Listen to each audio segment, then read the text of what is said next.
Got it? Got it. All right, there we go. That's hello. This is whoa, it's the illusion reporting from somewhere on spaceship Earth. I have a special guest tonight. Kim is going to join us for Sober Wednesday. And for those of you who know, and maybe just a little definition, this is an hour of the week dedicated to those who suffer. And we suffer in all sorts of various forms. I suffer from alcoholism, my own crazy mind, depression, throw in some mental health issues.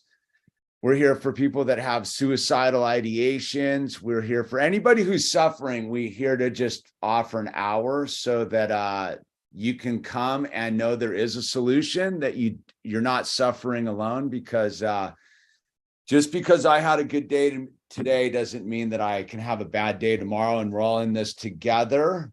So we ask that you just kind of keep the chat open to those who may be suffering, to so they can chat and get in there. And with that, I do just a little serenity prayer. God, grant me the serenity to accept the things I cannot change, the courage to change the things I can, and the wisdom to know the difference. Amen. Amen. The wisdom. So everybody, this is Kim, and Kim got a hold of me 2 weeks ago. I had posted a picture of that Atlantic article where they were saying, talking about, well, how did they put it? They were talking about what was amnesty and forgiveness in Yes. in the same title. And I was like, amnesty, no; forgiveness, yes. And Kim sent me a real nice DM explaining what had happened to her and her loved one over the course of COVID, and that he had ultimately taken his life, and you can name it, Rick, right? Yes, Rick. Yeah. Rick had taken his life in last year, or was it earlier this year? It was last year, July 3rd, 2021. And so we reading her DM, I was like, wow, would you be willing to come and share with us on the other side of what this catastrophic decision could be? Because one of the things why we do this, we've been doing this hour now for almost a year and a half, and it's a direct result of someone I know who committed suicide in the heights of chaos. A sheriff, a hugely popular member of our community, Sheriff Mike Trainin, and he's a friend of mine, and he didn't call, he didn't pick up the phone, and I think that's the whatever it is that you're suffering from, we're just trying to encourage people to ask for help. And so when we talked on the phone last week, I was like, could you please come and share what it looks like when someone doesn't pick up the phone, and how maybe someone gets to this point where they don't know what to do, because I think that a lot of people are struggling out there, and we're not talking about it enough. And suicide is sort of swept under the table and hidden behind all sorts of things. And a lot of us try to slowly kill ourselves. Shirley did with alcohol and drugs, and people do it with food and bad relationships and anger and a whole myriad of things. So with that said, I'm just going to kind of, how we do, I don't know if you know how we do it here, but you do, because you're a viewer, is we just have a casual conversation and let it go where it is. I have no notes and no preconceived notions. So maybe you could just open up and share a little bit about what occurred, because I don't really know the details, and as specific as you want or don't want, like, you know what I mean? Mm-hmm. Yeah. So I'm Kim. Hello. So Rick and I met when I was 15 and he was 16. We worked at a pizzeria together, and it was like love at first sight. He was the counter boy and I was the waitress. And so I guess this was I'm 33 now. So this was a while ago. And we wound up like being really close friends. I mean, when he took his life, we were in each other's life for 17 years, and we were partners in a relationship for 10 of those years. And we were living together in Manhattan, in Washington Heights. And at the start of COVID, well, I guess backtracking, he had substance abuse issues, opioids, and alcohol problems for a while, because he was having a lot of anxiety and depression and really struggling. And he had done a lot of different type of therapies and doctors and medications. And I think ultimately he was using substances on his own to try to self-medicate. And so he was struggling before all of this happened. And then at the beginning of the pandemic, we were living in the city, and our apartment was only 325 square feet. And it was $2,000 a month, which is 325 square feet, and you're locked in. Yeah. And wow. It was, wow. It was like $1,800 a month. And then we both had to work from home. And I'm a corrective exercise specialist. So I physically move and teach people how to move their bodies. And so it wasn't really working to stay in such close quarters with both of us working. So we came back home to Long Island, where we're both originally from, and wound up kind of living at our respective parents' houses and, seeing each other in that way. And I think that the pandemic really just incited a lot of fear in him for somebody who already had a lot of anxiety issues and depression issues. And he started doing a lot of his own like research online, and I'm using quotations because originally a lot of it started kind of, I guess, how anybody gets into anything with, there's truths up front, and then you start to go down these rabbit holes and the clickbaits. And I mean, the algorithm in and of itself is trying to funnel you down a specific path. And, my personal experience with him was that he was becoming very radicalized by a lot of these ideas that were being presented to him online through this lens of fear. Everything was taken through this lens of like, honestly, just like being very, very scared and about kind of everything that was going on, which, I mean, I guess, we all kind of were. And we coexisted like that, living back and forth at our parents' houses for several months. And then it got to the point where I decided to end our relationship. It was honestly one of the hardest things I've ever done in my entire life. I mean, looking at somebody who you've loved for more than half of your whole life and not really recognizing the person behind the eyes. It was really difficult. And then several months later, he wound up taking his own life.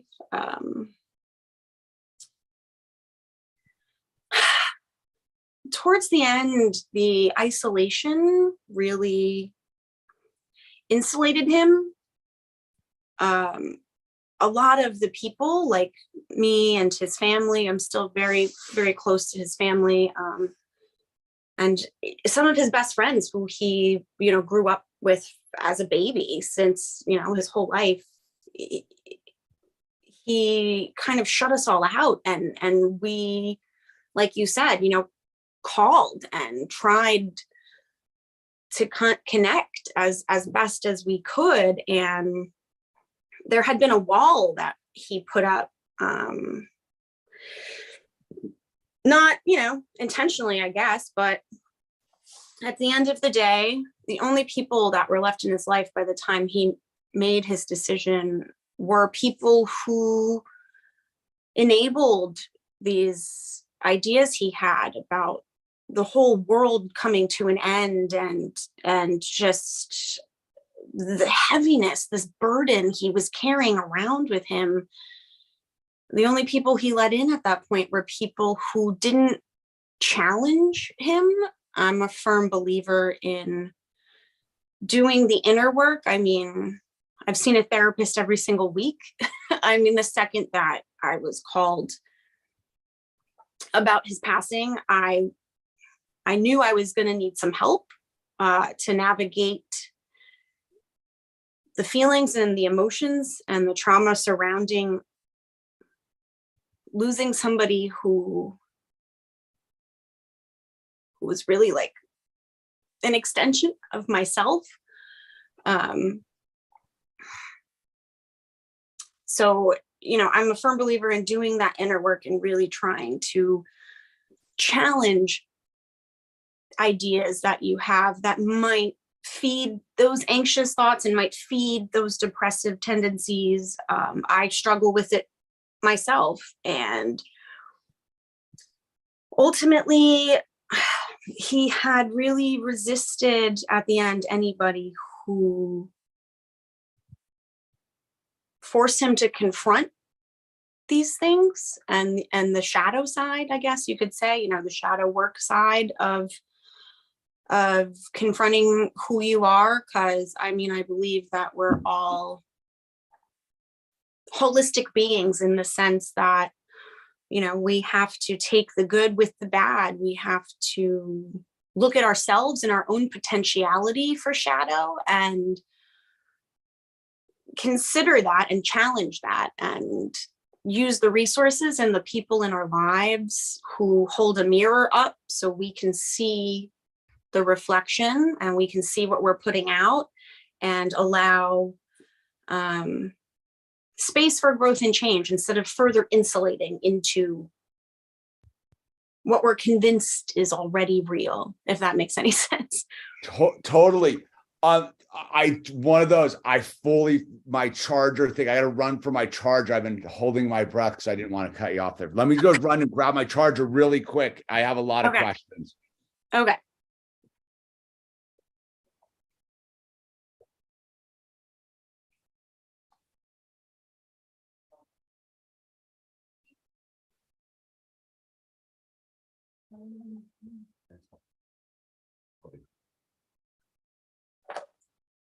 Always the charger. Yeah, I know. I had to plug mine in too, because apparently my iPhone battery is no good anymore. So I have to get it replaced.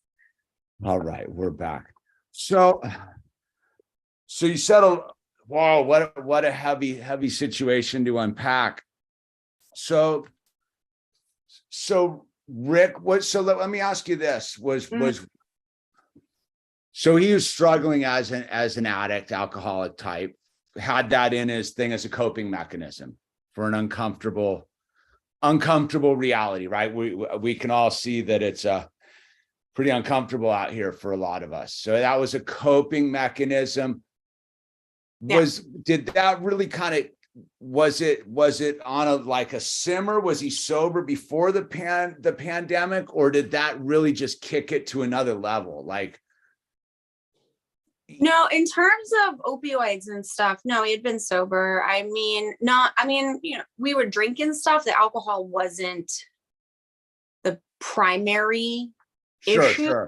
But at the end of the day, I mean, the alcohol wasn't helpful either.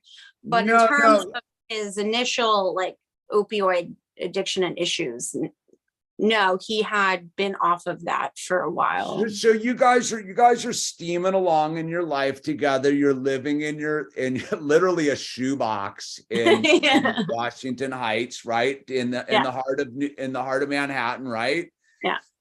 And you're doing your city thing. You're doing what you want to do. He's doing what did Rick do? What was his? He was working. Well, at the time, he originally went to Colgate for creative writing. We both were writers. Okay. Neither of us used our writing degrees professionally because, money. Sure. But he was one of the most talented writers and musicians I'd ever met, but he was working for a bank at the time for like private wealth management.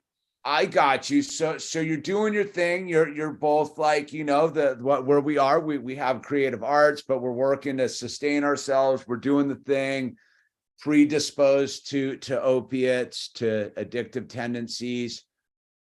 Was he dabbling in the truth? Was he awake? Was he on the spiritual journey before the pandemic? Or like, where was he? Because I think this is a real interesting lens of like how quick, if I kind of gather how quick things can happen. Interestingly enough, he was one of the most like deeply spiritual people I've ever known in my life. He really believed in the singularity, a source of oneness and unconditional love. Like he was into the spiritual world and realm. What happened when the pandemic hit is I believe that it became dogmatic. It became a streamlined theocracy. Like he felt like he needed to latch on to someone else's idea of religion.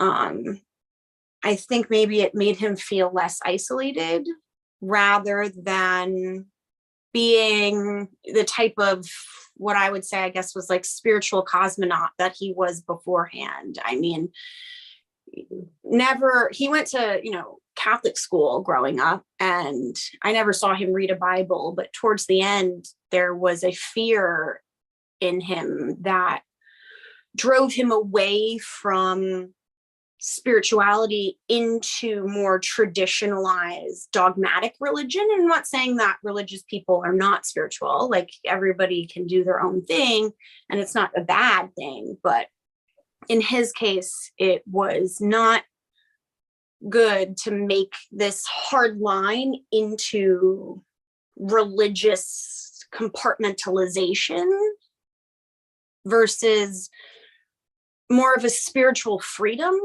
I don't think it was liberating towards the end, the way he interpreted his relationship to the divine or the beyond or heaven or whatever. I think at the end, it was desperation to get out of this place rather than look forward to the next. Sure. Well, and this is what I think is interesting. So, everybody had their own different experience when this all came down, right? Like, and yeah. I think that this is all, there's a part of me that thinks is all being swept under the carpet, and we need to really kind of dig in, is because, so you're living, and we watched the whole thing. New York got full hammered with everybody go into your cubicle and stay there for quite an extended period of time. Like, and it's funny, you say 300, I'm literally building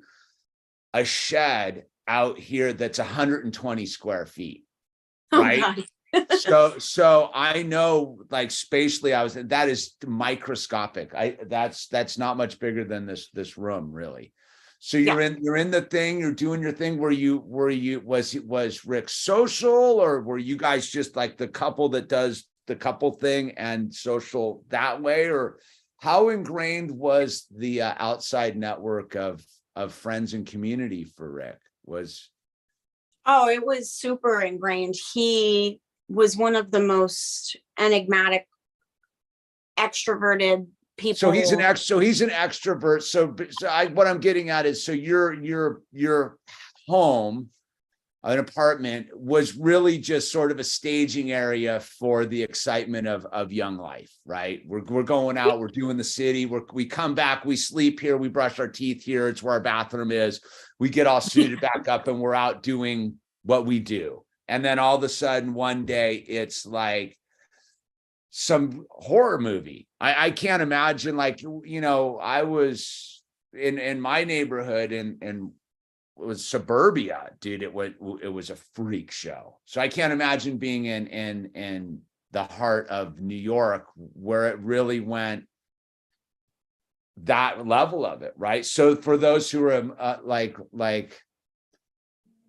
so you're living, you know, he's living one type of lifestyle, and then all of a sudden the thing happens, right? And if you, you know, I think I would say myself, like, if it wasn't for my spiritual engagement with Alcoholics Anonymous and all of that, like, I don't know if I would have pulled it off too, because I remember being terrified for a split set for a bit, for, you know, good. I remember for me, I went to downtown LA when it started at night, because I was like, let me see what's going on in Hollywood and all these places. It's always going on. And I went to downtown LA and was literally like punching through red. It was ghost town, like rappers rolling around. And I came back and my stepdaughter was up on the phone and I was like, look, dude, like, I'm 51 years old and I've never been terrified. What I just saw out there on the streets of Los Angeles is beyond my comprehension terrifying. It was deserted. And then I came back and again I had a pretty solid spiritual base to be like, okay, reality versus this nonsense, which is me, but you know, it was on like for me as an alcoholic, like the rooms Alcoholics Anonymous shut down. Like I know people that died from AA. That's again why we started this, was there was nowhere to get help. So Rick, world shuts down Manhattan style. They're cranking up the fear. So you're there with them, right? Where are you at as far as a passenger on this journey we all took? What was your read of the landscape when all of a sudden you went from being an active person to like, whoa, we're stuck in this little apartment and it's tough to get food? Oh, well, I have to say that I do think that I think that, you know, in our heads, we have a lot of ideas about, you know, the end of the world and it's like chaos right in the streets. But the thing about Manhattan at that time that was the scariest was the fact that there was nobody there. I mean, I remember getting on the train, the LIRR, to come back to Long Island, and I had never I'm a New Yorker, born and bred. I'm from Long Island. I went to college on Long Island. I lived in Manhattan. I lived on Fire Island. I've lived in New York.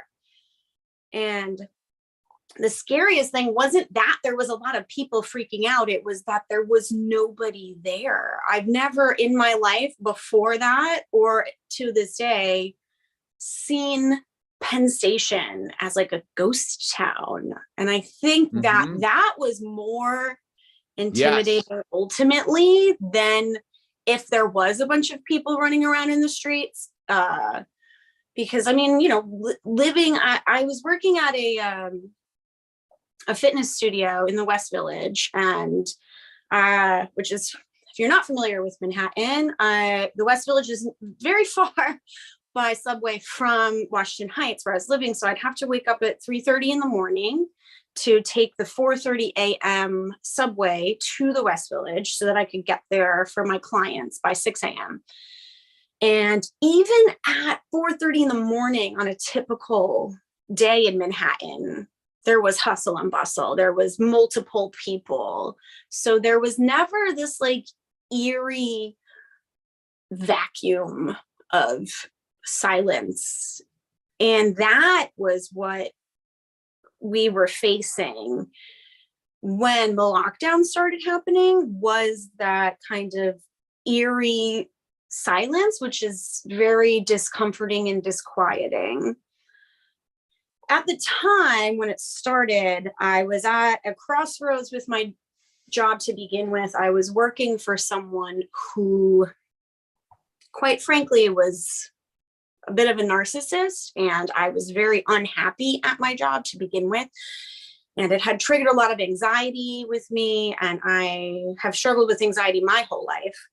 So the two of us being locked down in the apartment together was beneficial to both of us because we had somebody, there was a voice in the silence that we had in each other. But at the same time, there was also an amplification of worry that made things difficult. I mean, I have a lot of clients that I still work with from that live in Manhattan. And at that time, I mean, I was experiencing all kinds of people who were so scared they didn't leave their apartment for months. They had people couriers drop their food off at their door. I mean, there was lines and lines around the street just to go to the grocery store. So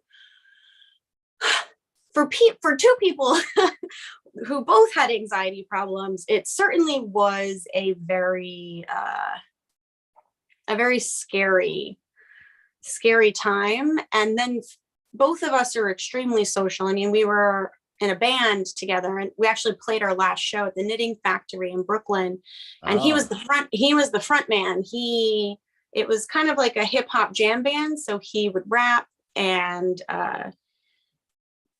so enigmatic, so charismatic, and loved being around people. So for both of us to go from being, I'm working in my job, I work with people all day long, one-on-one. My whole job is to have conversations with people and help them with their bodies. So to have everything get shut down and transferred to virtual was a struggle for me emotionally. And then on top of it, he was struggling more, and it felt I needed to help try to take care of him. So I in our tiny little domicile for a while before we decided to come back, there was a lot of moments of confusion and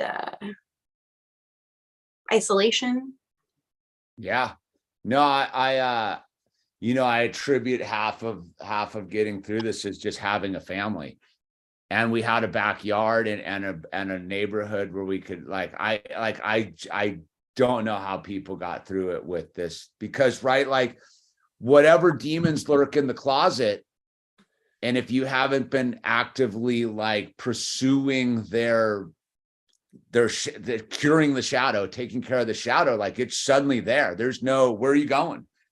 Right. It's there. And if your biggest fear underneath the thing is potentially that this is it, that they're coming for us, or they're doing whatever, and your one device is this lens to the outside world that's basically talking to you what you want to hear, which is very spiritually interesting with this medium it is a looking glass into ourselves. Mm-hmm. And so you're conjuring up, he could have been searching for how to grow tomatoes on the windowsill versus, what the end times are really about, right? The choice was always ours, what we can do or not do with our lens, right? So he had some, so you were telling me a little bit, he went down the Q bunny hole, which is custom made for anxiety-ridden young millennial aged men to be like the scapegoat valve for like a not solid spiritual path, right? Because right? Spiritually, as you know, as a spiritual person, we know that that is it, and everything else is sort of sideshow circus in between. But if you're not solid in that, and you have any like shadows lurking, it's a quick leap into, oh well, wow, that confirms. So so he went down the conspiracy bunny hole of they're coming for us. Yeah, specifically the QAnon. Since he passed, it's something I rack my brain over. I mean, you're absolutely right. Men in particular, and vulnerable men, in terms of the fact that he had pre-existing mental health issues and substance dependency. It's not unintentional that the funnel is attracting those types of people, because I mean, if you ask anyone who knew him, he was one of the most intelligent people you've ever met in your life. So when he started presenting these ideas to me, I mean, it's a catch-22, because I think that us not living in our tiny space together was good for us to not be in lockdown in that tiny space, right? Because the alternative is that we existed, cohabitated in 300 square feet. Just for clarity, did you leave before or after the riots and the burning? Like, were you out of Manhattan for that, or did you have to do that in Manhattan too? No, we well, you know, it's kind of, we were leaving at the tail end. I think it was like at the end of March, we kind of came back. Oh, so you guys got out you saw the writing on the wall and got out like fairly early, because we didn't really have a choice, but we could not break our lease. They would not let us. Sure. Of course. So we were paying for the apartment, so we did go back. I got you. It was hard, because to go from being in a partnership for 10 years and cohabitating for 3 years or 2 years. I was on Fire Island first, but having that apartment together for 2 years, it was hard to go back to our childhood homes and be with our parents all the time. We did go back to the city a lot.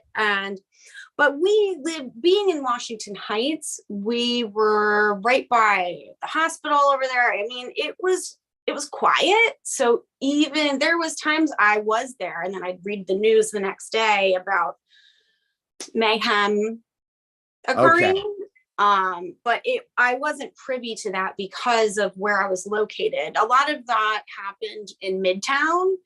And if you are a resident of Manhattan, you avoid Midtown like the plague, like COVID. You don't know that, because it's very okay. I'm getting my map up of, okay, so you're on the other side of Harlem, like, okay, you're way up at the top up there. Okay. Yeah. So we were actually on West 168th Street, so we could walk to the Bronx. Okay.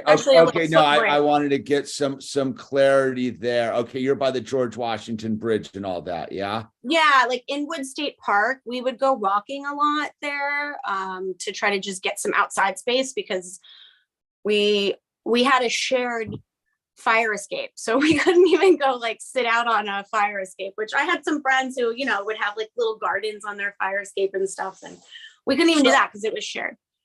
Okay, so you're in there, you're doing your thing. It's getting too much. He's dipping into the opiates again. He's leaning more and more into the doom and gloom fears, and it's actually reaffirming itself if you look out your window. I mean, there was a level of like, wow, this is like, there was a moment where I was like, wow, like this is it. Like, I remember being like, well, this is it. They're going to do it. And they didn't. But like, if you weren't ready to ride the rails on it, like I imagine for someone who's anxious and suffering, and who was formerly like the musicians took a beating. I mean, when one of your big drugs is like going out and playing live music, and now that's gone, you're stuck and you're dealing with your partner, but it might not be so because everyone's got to deal with the shadow work and the world's melting down and jobs are changing and we got to go back home. Oh God. So he's jumping into this Q stuff, which is made for him as a psyop, right? To get him to ultimately get him to the place he was, right? So you were saying that there was a lot of self-fulfilling friends that surrounded him too, that were like that didn't want to help him pull out of this bunny hole. Yeah, there was one person in particular who again had their own issues and fed off of the supply of his issues. It's complicated in the sense that, I mean, ultimately, if you were, for example, a narcissist and you're looking for supply, you're going to find someone who is vulnerable and in that state of mind. So there was one particular person who encouraged the QAnon stuff specifically, actually was probably the piece that echoed back to him what he wanted to hear, which was that all of this was valid and he was a part of some messiah group who was here to save the planet. And at that point, when you're in a vulnerable mental state and you have one person who's loved you your whole life and is saying, hey, maybe we take a step back from this. Maybe this isn't accurate. Maybe we should think about this, and is challenging that. Or you have somebody on the other side who says, no, you're totally right. Everything that you're into is totally right. And everything you're doing is totally right. I mean, it's like giving the enabler, giving money to the addict at that point, mentally, at least, emotionally. So there was a lot of encouragement from this person and probably a couple other people to cut out all of his support system. Okay. Once somebody is isolated from their support system, yeah, the cult thing happens. Where do you go? Who do you turn to? You turn to yourself. But again, it's like you were saying about the shadows. You're opening up all the drawers in your mind, and all you keep finding is the shadow side. It's all of this shit that you're trying to run away from. But there's that person, there's those people who made themselves your only support system in the end. And where do you go from there, Well, I think that's ultimately where we're trying to intervene on the next person out there is why this, I think that's so important to talk about is at some point a hand up help, the train stops, right? But right, you're not getting through. You're like, I gotta go over here because this is toxic. I'm spiritually fit enough to know that I can't go there with you, which is what a loving person has to do. Like, right, you can't be an enabler. You can't hold the book for them while they read their insanity. So and then throw in opiates, right? The real fallback, that's the thing that is so interesting from an alcoholic perspective of like that I have is I remember being very much battling the system by not realizing that I'm ingesting the system that I'm battling, right?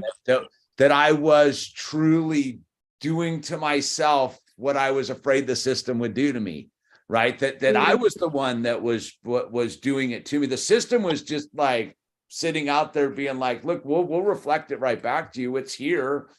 You can go over there. So he's going in, he's getting back on the opiates. He's got his enabler friends going, we're gonna win the rebellion here, right? And did it just drop? Did it just that one day it's just the phone goes quiet? Like how if we to do a little like, was there a moment? And it's well, I'm trying to ask this very delicately. Is there a moment where you're like, oh, we could have, not we could have, but like dropped the fire retardant ball in the middle of the fire of this conspiracy and just like, bum rush intervention, or were the walls so built up where no one's knowing where he's at and he's on the way out? Or is he like signaling is there any signaling for help, or is it just, you guys suck, I'm out, dude? That's an interesting question. As somebody who's lived with the other side of suicide, of taking somebody, he took his own life. He was actually one of 6 people I lost since 2020. I lost both of my grandmothers, my cousin, 2 friends. His choice to leave was more devastating than even losing my grandmothers. They had natural deaths. Wasn't their choice to go. And I think that anyone who lives after losing somebody to suicide, even if it's a friend, like you were saying about your sheriff friend, and there's always a question of, could I have interceded at some point? Is there something different I could have done? I go back in my mind every day and I retrace conversations and interactions we had over the past 17 years. And I don't think that there was a point where I could have thrown, the blanket on to smother the fire, because I tried. And if he wasn't going to listen to me, if his mother and his father, who are amazing people who loved him so much,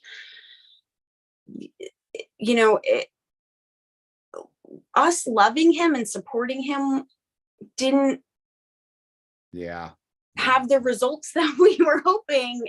I think that I really think that at one point our love and support for him was outshadowed by his need for validation.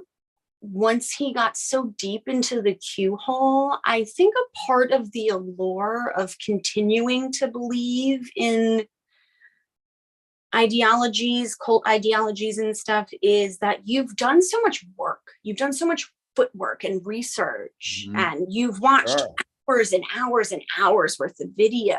And I think there comes a moment where you can't compute that it was all for nothing, that somebody was pulling wool over your eyes, that there's definitely, the world is fucked up. Sorry, the F word, but the world is messed up, but not in that way. And I think that once you've kind of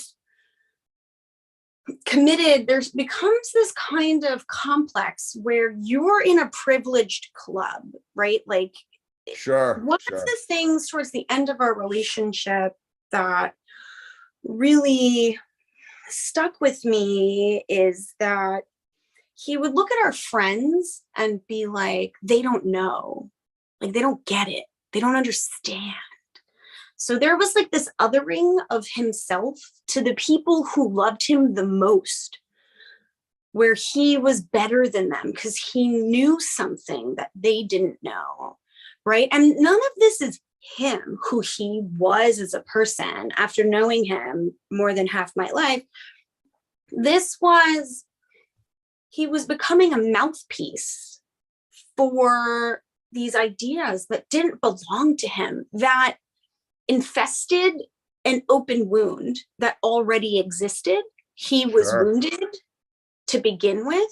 I give you that. And I'm not trying to blame other people or negate the responsibility, which is a hard thing when facing suicide, is to confront and accept the fact that this person I loved more than life itself decided to end his own life. Like, he did that. That was his choice. And, but I do believe that while the wound was his to own, it was infected by something else. And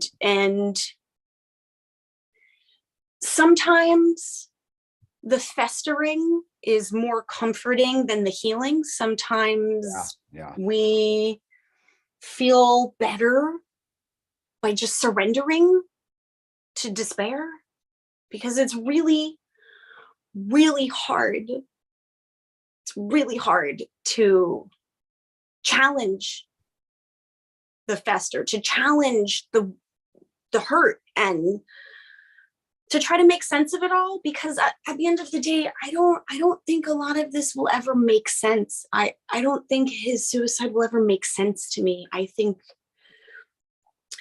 that what I've been doing for the past year is trying my best to accept and come to terms with the idea that it won't make sense, but that I can still be okay anyway, even though I won't have the type of closure that I'm looking for, which would be great. Yeah. Yeah.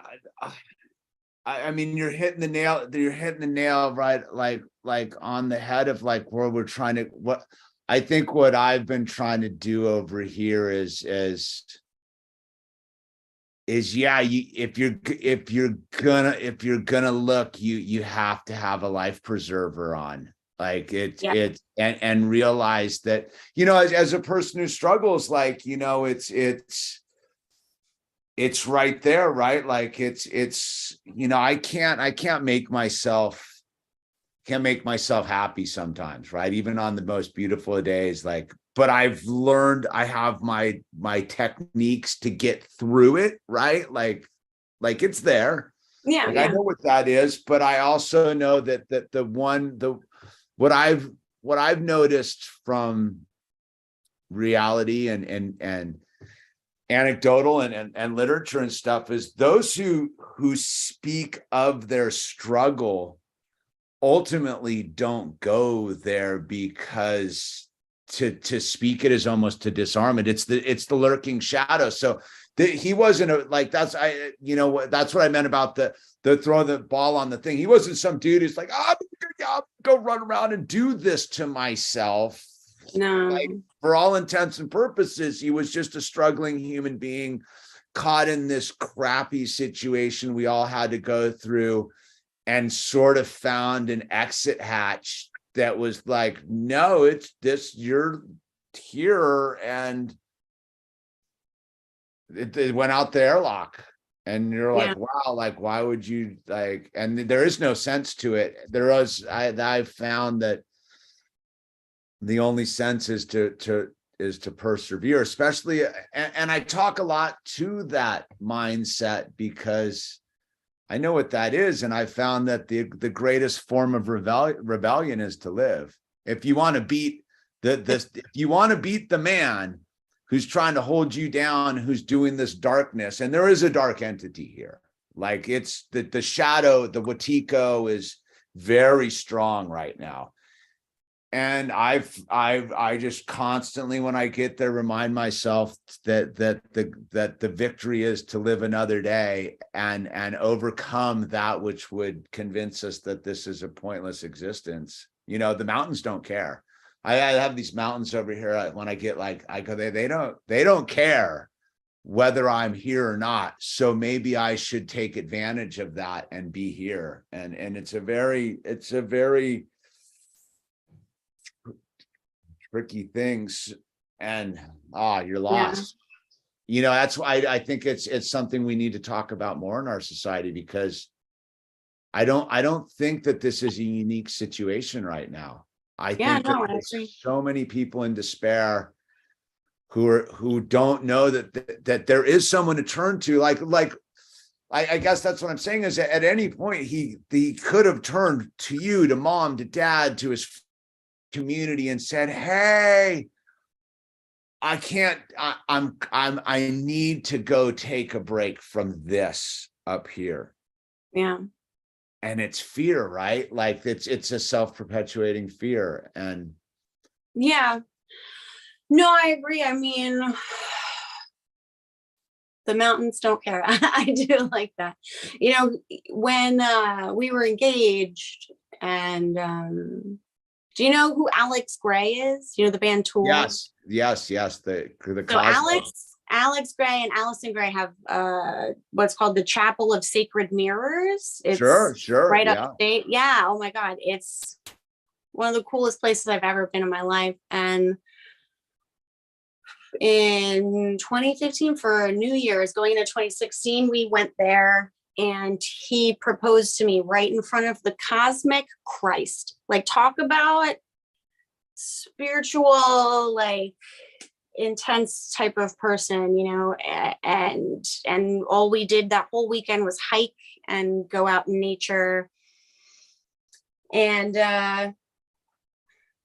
you know, I do think that he subscribed for so long to the idea that living is the greatest act of rebellion. I think our whole relationship and friendship outside of our own relationship, even before we started, I mean, I went to his prom in 2006. Like, it was predicated on this idea that we can be our authentic selves and really, you know, not like, you know, damn the man, save the empire, but like, just like be free in a way, you know. And it's really hard to try to think about. I don't think that there's any specific moment. And I think that something like QAnon or any type of theology or ideology, dogmatic, I really think that's the biggest takeaway, is because dogma strips you of your critical lens, of your own ability to relate your inner softness to these hard lines drawn in the sand.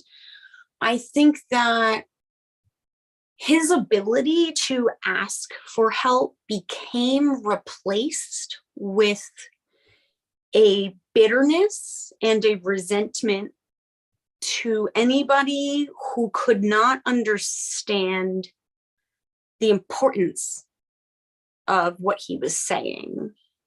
I had several friends after his passing reach out and say that the last time they ever spoke to him, he had sent them a video from some Q adjacent YouTube channel, and he was egregiously offended when they didn't watch it and like discuss it with him. The only way he was able to reach out for a lifeline was through the lens of what was, to go back to my former analogy, infesting the already open wound that he had. He couldn't ask for salve to heal it, because he leaned so hard into it that he didn't even know he was wounded anymore. He looked at everybody else as the wounded. He had the answers. He knew the truth, and nobody else did. And when you're operating from a lens of hierarchy in that way, I guess, you're not going to look down for help, right? Nobody below. Sure. I see it. Yeah, I see it. Yeah. Like they can't help me that's even more know. that's kind of even more vicious than I thought. Like that's an interesting take on it. Yeah, the people you would have to ask for help are the minions of the thing that you claim is corrupt. Yes, wow, that is a diabolical twist. Yeah, you would think. Again, I never bought it. Like it always red flagged me from the get-go. But like I've noticed that there's like a lot of these things that don't take care to have a net for those that are vulnerable underneath it, right? Like whatever it be, like, your average church, let's say, does have a sort of a net for someone who would come in and be like, hey, look, man, I'm struggling one way or the other, dude. Like, can you, and they'd be like, yeah, we can help you, or these various community forums. But when you've thrown out the whole baby and the bathwater, now you're essentially on your own. Where do you go? And then the mind is a brutal battlefield. Yeah, which is why the person who really encouraged this stuff at the end, he took their advice over other people's. He's his own family for so long, is because he looked at them as an equal, because they bought into the same shit he was buying into. And I guess I've never been to AA or anything, but I can imagine that one of the things that makes you so vulnerable and successful is that everybody else that's there is an equal in experience, is somebody who you can relate to. And I think at the end, he didn't want to take help from people who he was looking at. That's a huge clue you just dropped in on. And for me, doing this thing is like the how we as alcoholics do. We have a common purpose. We have a common understanding. We've all been to hell, and we know what that looks like in all of our various forms. We speak a language of understanding that we've been there, and we don't want to be there anymore. So as on the you, let's talk about you on the other side. It's been about a year. I saw your post. How are you doing? How are you doing with all of this? That is a question I ask myself every day. I am, I think one of the things that I came to accept and saying in my status is that I'm not okay, but I will be, because I believe there's just a continual process. Some days are all right, and some days are great, and some days are very difficult. So I think that I've leaned into what I wish he would have leaned into, which is I have a therapist I see once a week, every week. We do cognitive behavioral therapy. I am an advocate, and I'm a behavioral change specialist as well as a corrective exercise specialist. So I work a lot with my clients on getting into the root of how, like, I don't want to do this anymore. How do I do something else? Like I always describe it as like replacing, and like a Mission Impossible. How can I steal the diamond but replace it with something of equal weight so the alarm doesn't get triggered? Sure. So ultimately, there's a scream in the back of my throat every day, and sometimes I just scream and let it out. I wake up and I have to reconcile with the truth and accept what's happened. Sometimes I feel like by the time I've built him back alive, by the time I've had enough daylight to remember him as who he was, his essence, I have to go to sleep again. And I wake up and have to do it all over again. And there's darkness. It's throwing a pebble into a pond. There's a hole, there's a ripple, there's an absence that I feel every day. And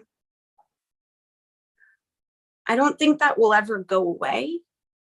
I'm starting now, like a little over a year later, to accept the fact that it won't go away. But I don't think grief is something we're meant to overcome. I think it's something we're meant to absorb. His life, his being a part of my life radically changed me, and his death radically changed me. And I will never be the same person I was before January of last year. It's, I saw a picture of a tree. Somebody had nailed a sign into it, no trespassing. And it's like you said, living is the most defiant act, because the tree started to grow around the sign and absorb it. So this is something that was nailed to me right into the center of my heart. And I can't ever get rid of it, but I can grow around it. I can absorb it. I can alchemize it.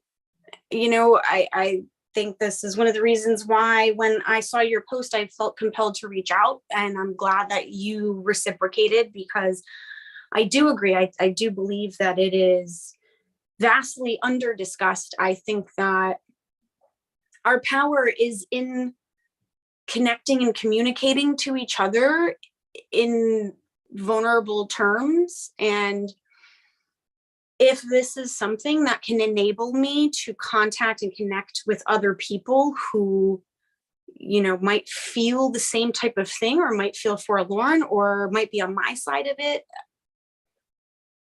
I think that there's some beauty in the darkness in that regard. But at the end of the day, it's a struggle. Every day takes its own turns. There's sometimes I'm driving to the grocery store and I see somebody who looks like him, and I feel sick to my stomach, and I almost throw up, and I cry in my car by myself. I mean,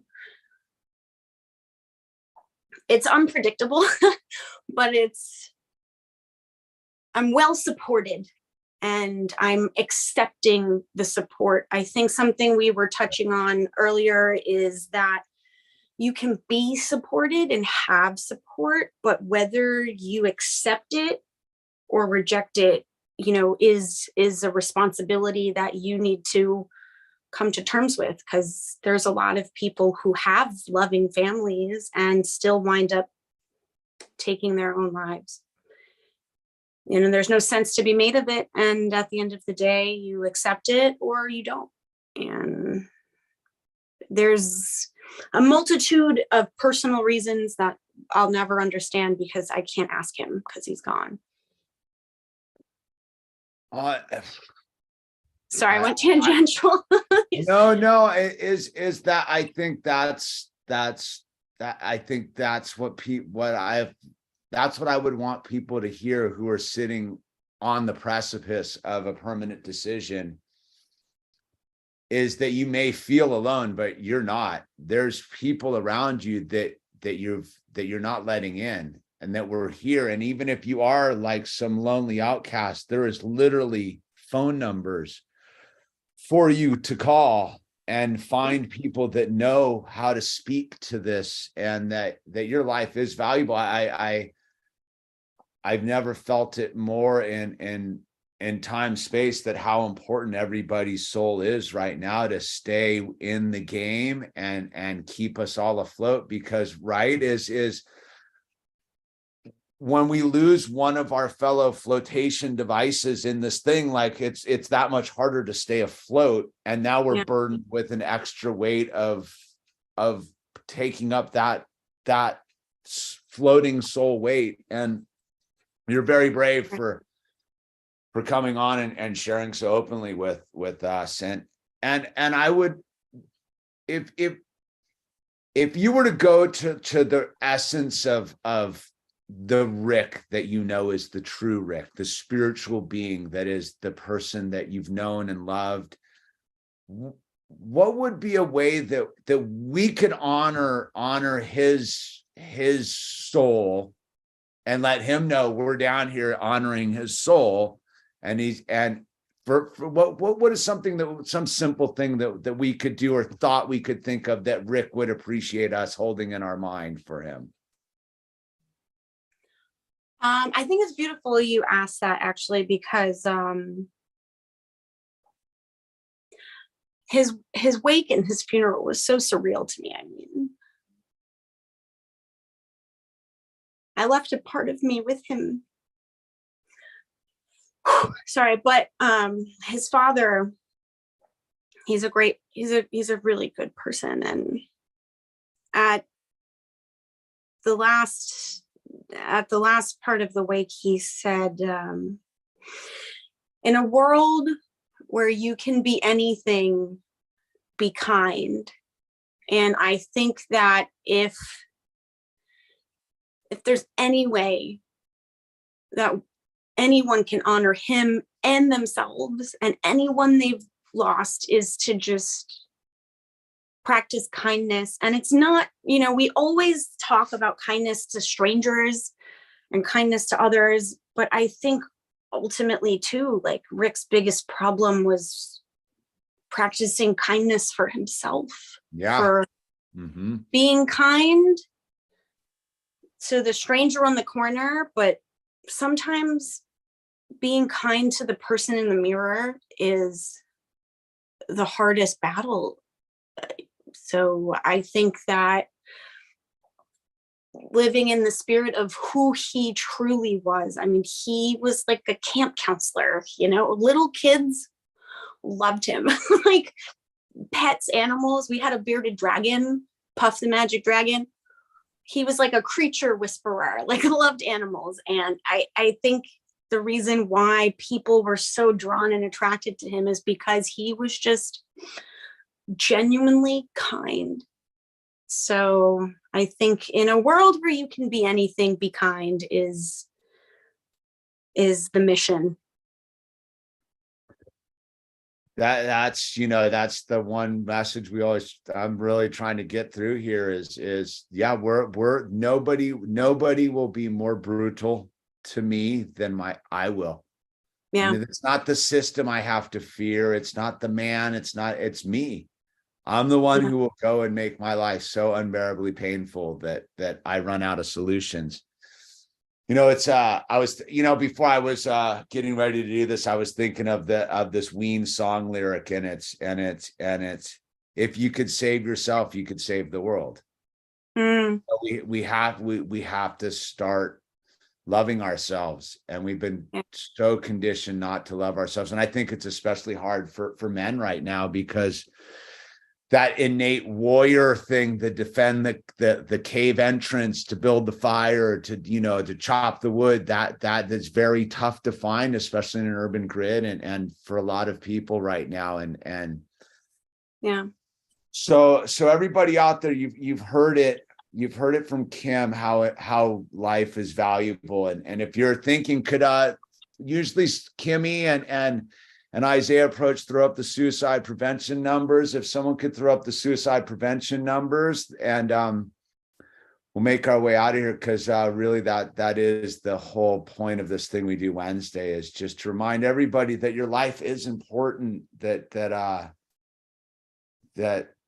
you're just leaving us behind, and we need you. We need you. We all need each other more than ever before. I know that, and I'm a hermit by my very nature. It's odd I do this, but this was an answer to my own suffering. I don't know if I used to call myself Hiroshima Nagasaki.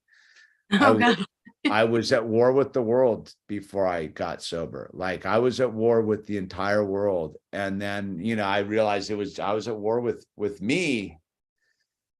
And it's been it's been a journey. But I know that despair and darkness and isolation, and I used to be stuck on top of a mountain by myself. A big F you to the world, dude. You don't know. So when you said that about that, gives me a lens to change the message and guide the message a little bit differently, because I forgot from that perspective. Why would you ask for help from those that don't get it? That's right. A huge clue right there. And that, if that alone is I will take that and run with that for both of you, and honor it, because that is a hugely important way to see it, because I don't see it that way, but I get it. I do get it. So if you're in the United States of America, the United States suicide prevention number is 1-800-273-8255, 1-800-273-8255. Thank you, Ziggy Stardust. And if we usually get the Canadian one up here too, and I should know these by heart now a year and a half later, but I don't. Well, you got the platform going, so that's important. I greatly and deeply appreciate you reciprocating my message. I didn't expect you to. I just threw it out to the ether. I mean, Rick and I, when you first did the bowl cut video, we would watch. His mother and I were talking about me coming on and speaking to you, because she'd be like, "Whoa, it's the illusion," and he. In my heart, he's still the person who listened to your videos about philosophy and art and vulnerability, and not, the other videos he wound up watching in the long run. So I appreciate you inviting me onto your platform and having this discussion with me. No, thank you. And the honor is mine. Like the bravery, I could feel and see the pain, and I'm hugging you metaphysically through this crazy medium out there. It's become too commonplace, but I hope that our paths cross in person one day, and I can give you a true, honest hug from my soul, because I don't know, and I'm blessed not to know, but I don't want anyone else to know what burden you carry right now, and I want to just tell you how much I appreciate you sharing. It's been very, very heavy, and it's not a lot of people are willing to go take this leap. So thank you very much, Kim. Thank you. And on this, you have my number. If you ever need to just talk, you know what I mean? Like, right. I'm here. So thank you. I appreciate it. Yeah. Don't ever hesitate to call or come out and visit us out here in Kernville, man. You can plant some plants with us. And I've never been off the East Coast. Well, I lied. I went to Washington once and Kansas, because my sister lives there, but I've never been to California. Well, when you come, we have a little guest accommodation here, a little cabin with its own, and some goats hanging out next to it. So you're always invited. Okay. Oh, thank you. I love goats. Oh, and wait. The Canadian suicide prevention number is 1-833-456-4566, 1-833-456-4566. And on the way out the door, I just end it with the serenity prayer. All right. God, grant me the serenity to accept the things I cannot change, the courage to change the things I can, and the wisdom to know the difference. Amen. Amen. Thank you. Thank you for sharing Thank that you. with us tonight.